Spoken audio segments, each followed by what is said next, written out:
Hello friends, मैं शिव नित्यान आपका स्वागत करता हूं आपके अपने यूट्यूब चैनल पर। दोस्तों, आज की वीडियो में यहाँ पर मैं आपको बताने वाला हूं, अगर आपका यूनियन बैंक में अकाउंट है, आपने एफडीआरडी की हुई है, आपको नया फॉर्म भरने की रिक्वायरमेंट आएगी 121। अगर आप चाहते हैं कि जो आपको इंटरेस्ट इनकम आ रही है उस पर टीडीएस डिडक्ट ना हो, इसके लिए पूरा डिटेल वीडियो मैं यहाँ पर बता रहा हूँ आपको। ये नया फॉर्म है जो कि आपको फिजिकली बैंक में जाकर लेना होगा। ये फॉर्म ऑनलाइन अवेलेबल नहीं है, इनकम टैक्स के द्वारा स्पेसिफाइड फॉर्म है। इससे पहले भी मैं वीडियो में ऑलरेडी बता चुका हूँ ये पॉइंट आपको, लेकिन फिर भी आप जो है बैंक में जाकर इसको कलेक्ट कर सकते हैं और आपका टीडीएस अगर डिडक्ट ना किया जाए तो आप इस फॉर्म को भरकर सबमिट कर सकते हैं। फॉर्म 15GH आपको अब नहीं भरने हैं। अगर किसी बैंक के द्वारा आपको अभी भी फॉर्म 15GH दिए जा रहे हैं तो यहाँ पर वो इरेलीवेंट है। उसके बेस पर आपका जो टीडीएस है वो ऐसा नहीं है कि डिडक्ट नहीं होगा, क्योंकि सारे सेक्शंस बदल चुके हैं, नए फॉर्म्स आ चुके हैं। 1 अप्रैल 2026 से ये एप्लीकेबल है। तो ये इनकम टैक्स की ऑफिशियल वेबसाइट पर भी ये फॉर्म अवेलेबल है। उसका जो लिंक है वो वीडियो के डिस्क्रिप्शन में प्रोवाइड कर दूंगा। अगर आपको प्रिंट आउट निकाल कर सबमिट करना है या अगर मैनुअली जाकर आपको फॉर्म लेकर आना है फिर भरना है तो भी कर सकते हैं, पर्टिकुलर सेम रहने वाले हैं। नया फॉर्म जो रिप्लेसमेंट है वो आपका फॉर्म 15G और फॉर्म 15H इसका रिप्लेसमेंट है। ये दो फॉर्म्स थे पहले। 60 ईयर्स बिलो पर्सन के लिए 15G भरना जरूरी होता था, और जो उससे ऊपर पर्सन है 60 ईयर्स अब, उनके लिए 15H भरना जरूरी होता था, अगर वो चाहते थे कि इंटरेस्ट पर जो है टीडीएस डिडक्ट ना किया जाए। जो क्राइटेरिया है वो टीडीएस का अभी भी एज वाइज है 393 में। इसका सबसेक्शन 6 के द्वारा ये फॉर्म गवर्न है, सेल्फ डिक्लेरेशन बेसिस है।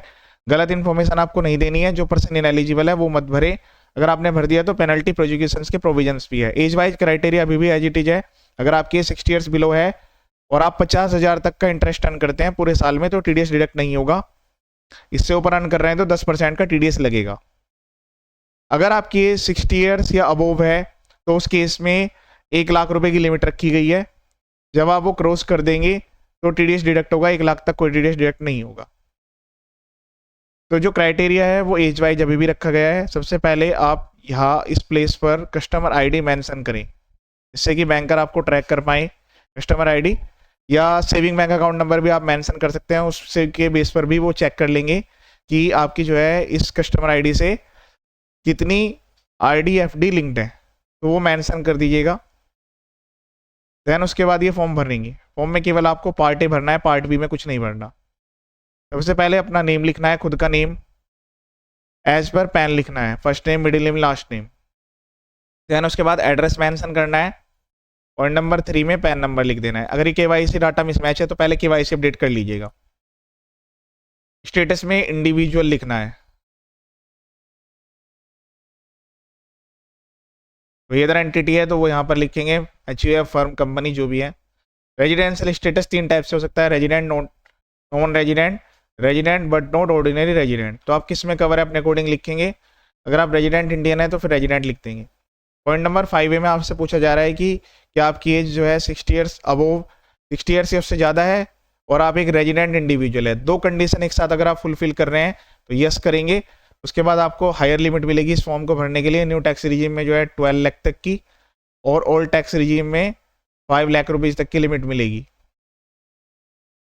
अगर इसको आप नो करते हैं, इससे अदर ये क्राइटेरिया फुलफिल नहीं कर रहे हैं तो नो करेंगे।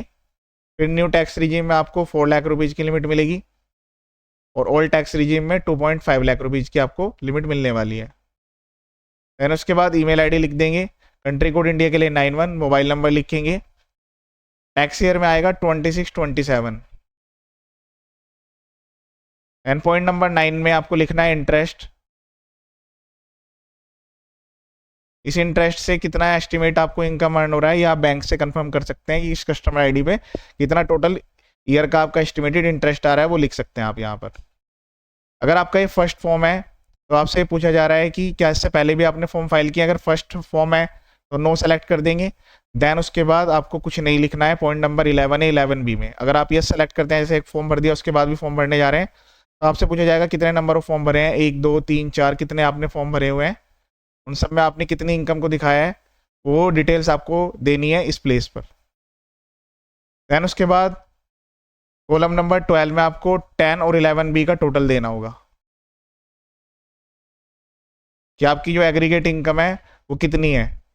तो अगर आपकी ये वाली वैल्यू कुछ आ रही है तो फिर दोनों को प्लस करके लिखना है, अदरवाइज आपकी जो tan वैल्यू है वो यहाँ पर रिपीट हो जाएगी। ये एक वैल्यू यहाँ पर आई है आपका, इसका टोटल है 10 और 11 बी का।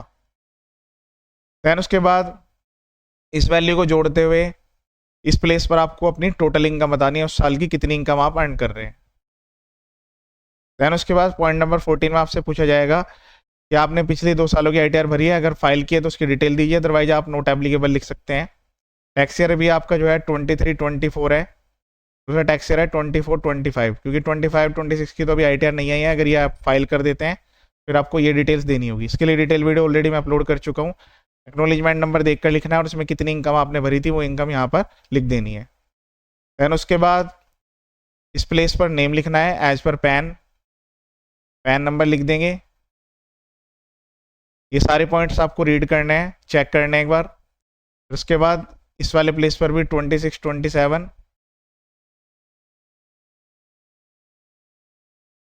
और ये पेनल्टी प्रोजुकेशन वाला पॉइंट मैं आपको ऑलरेडी बता चुका हूँ, उसका आपको ध्यान रखना है। सेक्शन 482 गवर्न है, प्लेस लिखेंगे, डेट लिखेंगे, सिग्नेचर बैंकर वेरीफाई करेंगे, नेम लिखना है। यहाँ पर कंप्लीट हो चुका है आपका ये फॉर्म में। पार्ट बी भी दिया गया है, वो आपको कुछ नहीं करना है, बैंकर की लायबिलिटी है वो अपने आप भरेंगे। दैन उसके बाद कुछ नोट्स भी प्रोवाइड किए गए हैं, अगर आपको ऊपर कुछ डाटा आता है तो आप ये नोट्स एक बार रीड कर लीजिएगा। कमेंट बॉक्स में कमेंट भी कर सकते हैं अगर आपको कोई पॉइंट में डाउट आता है तो। चैनल का पर्पज फुली एजुकेशनल है, वीडियोज़ को शेयर जरूर कीजिएगा। बाकी अलग अलग बैंक वाइज भी मैंने काफ़ी सारे वीडियोज अपलोड कर दिए हैं, तो उसमें भी आप एक बार चेक कर सकते हैं। जल्दी मैं अपने यूट्यूब चैनल पर सारी वीडियोज अपलोड करने वाला हूँ, जो भी ITR फाइलिंग से रिगार्डिंग GST और इनकम टैक्स की बेसिक वीडियोज यहाँ पर अवेलेबल की गई है। ये वीडियो देखने के लिए थैंक यू सो मच।